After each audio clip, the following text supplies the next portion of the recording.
धृतराष्ट्र उवाच धर्मक्षेत्रे कुरुक्षेत्रे संवेतायुयुत्सवः मामकाः पांडवाश्चैव किम कुर्वत संजय।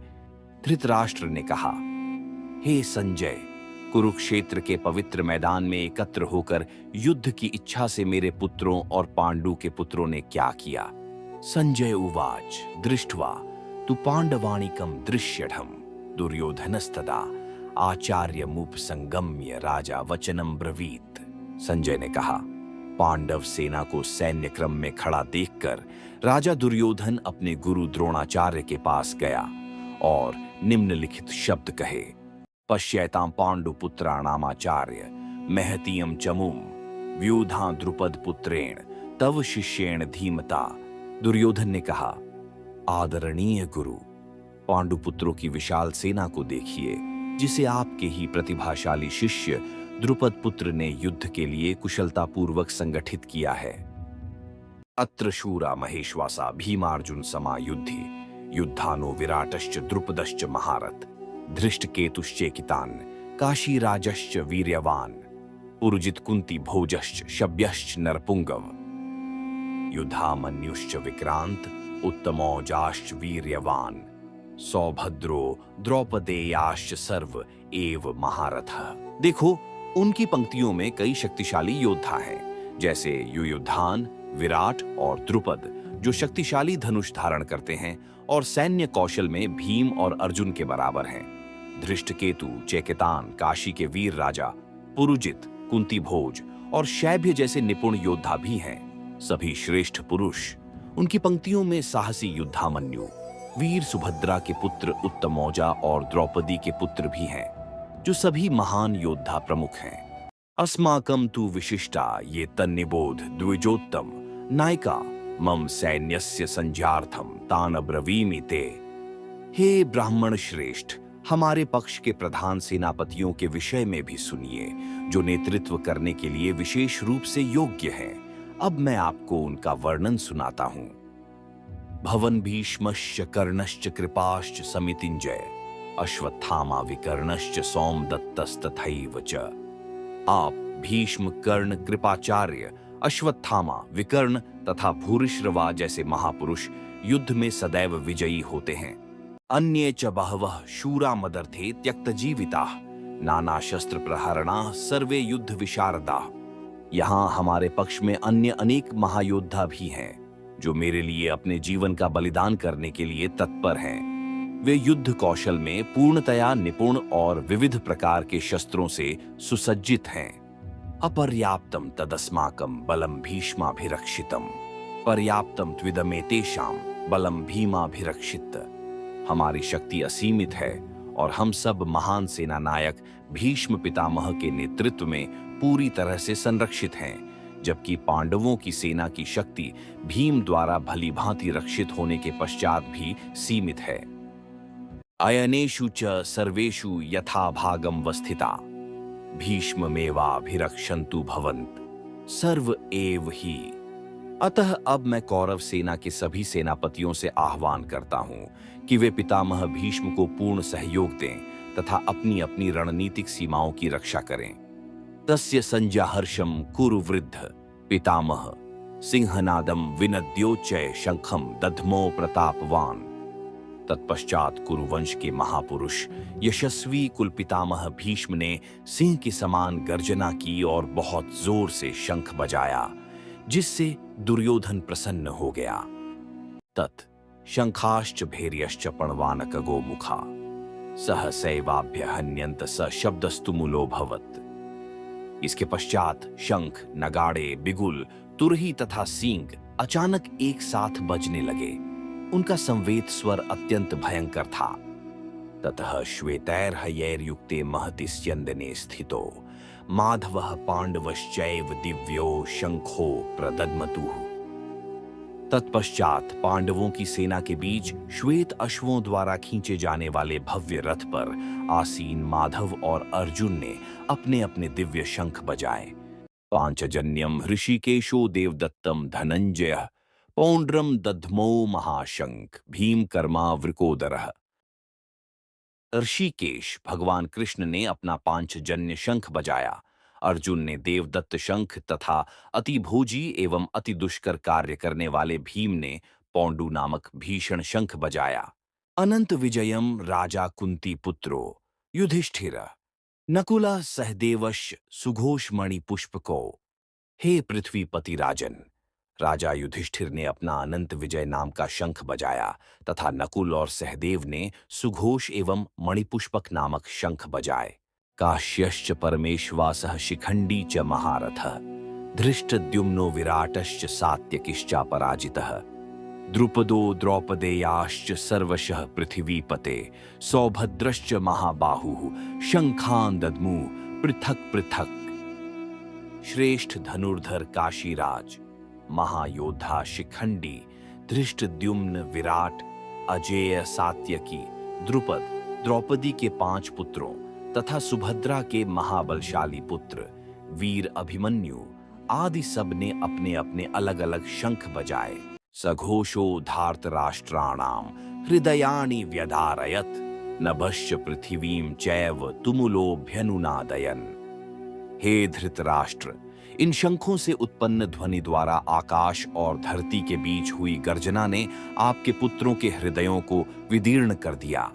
अथ व्यवस्थितान् दृष्ट्वा धार्तराष्ट्रान् कपिध्वजः प्रवृत्य शस्त्र संपाते धनुरुद्यम्य पांडवः हृषिकेशम तदा वाक्यमिदमाह महीपते। उस समय हनुमान के चिन्ह की ध्वजा लगे रथ पर आसीन पांडुपुत्र अर्जुन अपना धनुष उठाकर बाण चलाने के लिए उद्यत दिखाई दिया। हे राजन, आपके पुत्रों को अपने विरुद्ध व्यूह रचना में खड़े देखकर अर्जुन ने श्री कृष्ण से यह वचन कहे। सेनयोरुभयोर मध्ये रथम स्थापय में अच्युत यावदेता निरीक्ष्य हम योद्ध कामानवस्थितान कैर्मया सह योद्धव्यमस्मिन् रण समुद्य में। अर्जुन ने कहा, हे अच्युत, मेरा रथ दोनों सेनाओं के बीच खड़ा करने की कृपा करें ताकि मैं यहाँ एकत्रित युद्ध करने की इच्छा रखने वाले योद्धाओं जिनके साथ मुझे इस महासंग्राम में युद्ध करना है को देख सकूं। योत्स्यमानान् वेक्ष्यहं ययेतेऽत्र समागताः धार्तराष्ट्रस्य दुर्बुद्धे युद्धे प्रियचिकीर्षवः। मैं उन लोगों को देखने का इच्छुक हूं जो यहाँ पर धृतराष्ट्र के दुष्चरित्र पुत्रों को प्रसन्न करने की इच्छा से युद्ध लड़ने के लिए एकत्रित हुए हैं। संजय उवाच एव मुक्तो हृषिकेशो गुडाकेशेन भारत सेनयोरुभयोर्मध्ये स्थापयित्वा रथोत्तमम्। संजय ने कहा, हे भरतवंशी धृतराष्ट्र, निद्रा पर विजय पाने वाले अर्जुन द्वारा इस प्रकार के वचन बोले जाने पर तब भगवान श्री कृष्ण ने उस भव्य रथ को दोनों सेनाओं के बीच में ले जाकर खड़ा कर दिया। भीष्म द्रोण प्रमुखतः सर्वेषां च महीक्षिताम् उवाच पार्थ पश्यैतान् समवेतान् कुरुनिति। भीष्म, द्रोण तथा अन्य सभी राजाओं की उपस्थिति में भगवान श्री कृष्ण ने कहा कि हे पार्थ, यहाँ पर एकत्रित समस्त कुरुओं को देखो।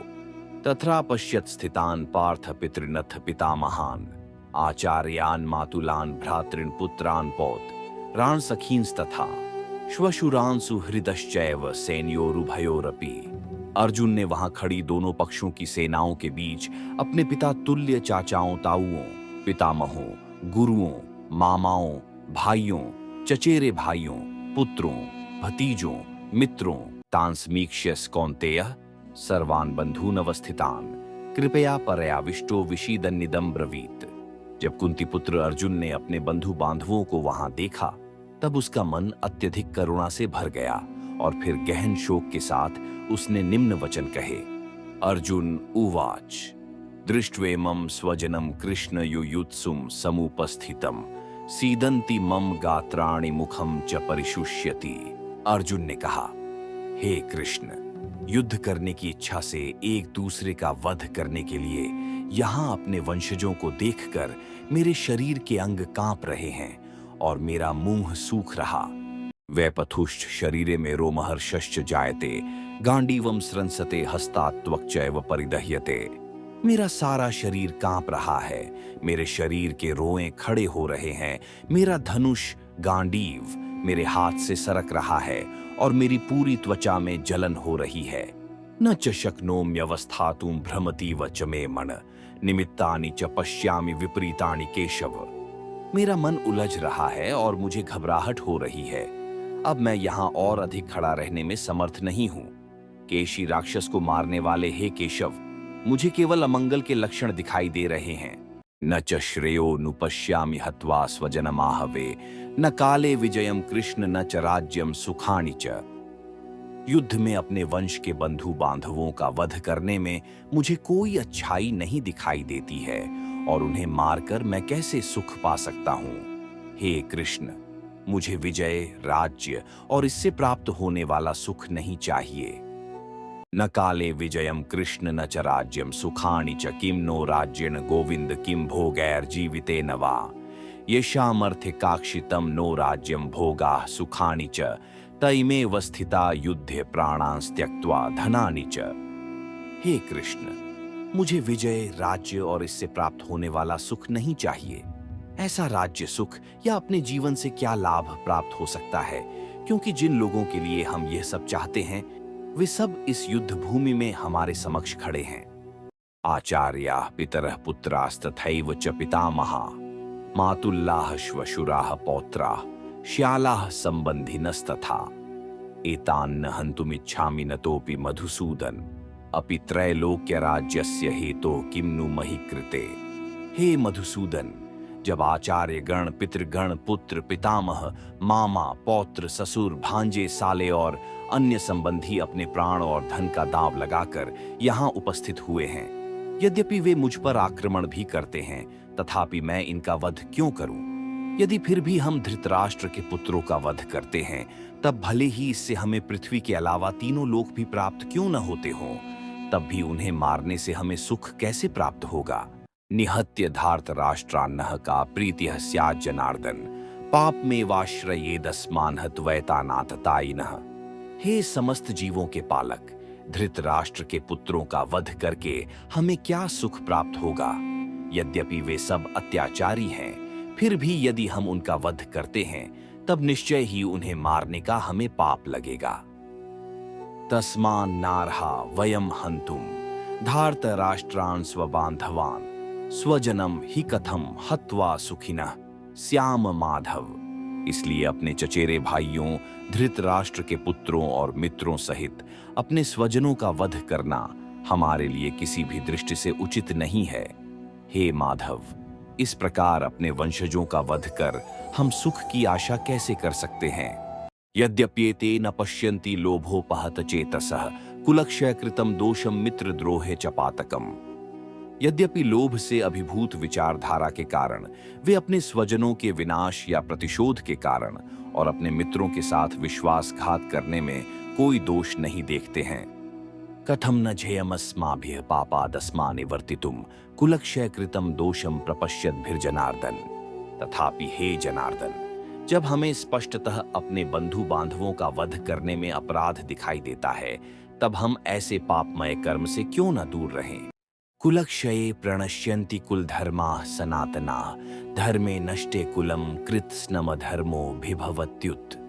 जब कुल का नाश हो जाता है तब इसकी कुल परंपराएं भी नष्ट हो जाती हैं और कुल के शेष परिवार अधर्म में प्रवृत्त होने लगते हैं। अधर्माभिभवात् कृष्ण प्रदुष्यन्ति कुलस्त्रियः, स्त्रीषु दुष्टासु वार्ष्णेय जायते वर्ण संकरः। अधर्म की प्रबलता के साथ हे कृष्ण, कुल की स्त्रियां दूषित हो जाती हैं और स्त्रियों के दुराचारिणी होने से हे वृष्णिवंशी अवांछित संतानें जन्म लेती हैं। संकरो नरका यैव कुलजानाम कुलस्य च, पतन्ति पितरो ह्येषां लुप्तपिंडोदकक्रियाः। अवांछित संतानों की वृद्धि के परिणाम स्वरूप निश्चय ही परिवार और पारिवारिक परंपरा का विनाश करने वालों का जीवन नारकीय बन जाता है। जल तथा पिंडदान की क्रियाओं से वंचित हो जाने के कारण ऐसे पतित कुलों के पितरों का भी पतन हो जाता है। दोषैरितः कुलजानां वर्ण संकरकारकैः उत्साद्यन्ते जाति धर्मा कुल धर्माश्च शाश्वताः। अपने दुष्कर्मों से कुल परंपरा का विनाश करने वाले दुराचारियों के कारण समाज में अवांछित संतानों की वृद्धि होती है और विविध प्रकार की सामुदायिक और परिवार कल्याण की गतिविधियों का भी विनाश हो जाता है। उत्सन्न कुलधार्माणाम मनुष्याणाम जनार्दन नरके नियतम वासो भवतीत्यनुशुश्रु। हे जनार्दन, मैंने गुरुजनों से सुना है कि जो लोग कुल परंपराओं का विनाश करते हैं वे अनिश्चित काल के लिए नरक में डाल दिए जाते हैं।